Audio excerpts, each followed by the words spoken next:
c'est Elton. C'est un débat intéressant sur Longoria. On voit souvent sur les réseaux sociaux, etc., des gens le mettre très très haut.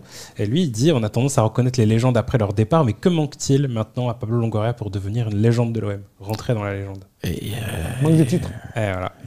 Oui, et puis, moi, je reconnais le bon travail de Pablo Longoria, mais je trouve qu'il y a une certaine enflammade sur les réseaux sociaux sur Longoria the GOAT. Calmez-vous un peu. Oui, il fait du bon travail. Oui, après le précédent président qui était une catastrophe, c'est un président qui connaît le football et qui fait des bons choix et qui nous a construit une belle équipe avec un bon entraîneur. On se félicite d'avoir Pablo Longoria, mais je trouve qu'il y a des fois de l'idolâtrie un peu trop poussée, quoi.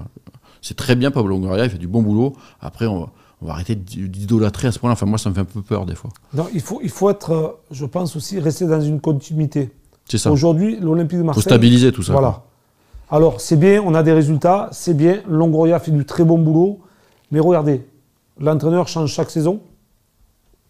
L'effectif change chaque saison. À un moment donné, il va falloir stabiliser tout ça. Et à partir de là, je pense qu'on pourra parler de bon travail, de très bon travail. Et derrière tout ça, il va falloir ramener des titres. Parce que c'est vrai qu'il fait du bon travail, il fait du bon boulot. Moi, je voudrais de la stabilité et je voudrais des titres aujourd'hui. Ou des coupes, ou ce que tu veux, mais il faut gagner quelque chose. Pour l'instant, on n'a rien gagné, Longoria. Donc, il est efficace dans ce qu'il fait.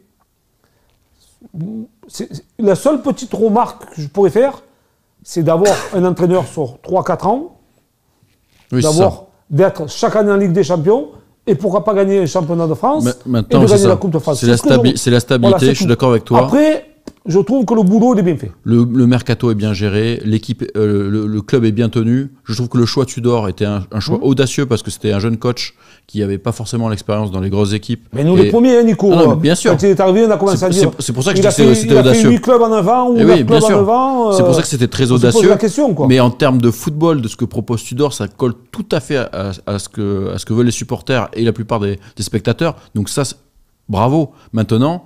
Je l'attends à partir de cet été, moi, parce que là, ça y est, les boulets de l'ex, les Strootman et compagnie, là, c'est terminé. Maintenant, il va y avoir une marge de manœuvre sur la masse salariale qui va être aussi intéressante.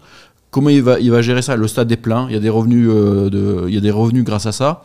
Maintenant, il faut stabiliser, il faut être qualifié en Ligue des Champions chaque année. Les titres, je trouve qu'il a fait du très bon travail, mais ce n'est que le début pour moi. Il faut que Tudor reste. Si Tudor continue à performer comme ça, la saison prochaine, il faut qu'il reste plus longtemps, je pense. Donc il y a tout ça. Il ne faut pas le prolonger maintenant. Mais je pense que Tudor, il faut voir si tu peux pas construire quelque chose aussi avec lui. Tu as raison.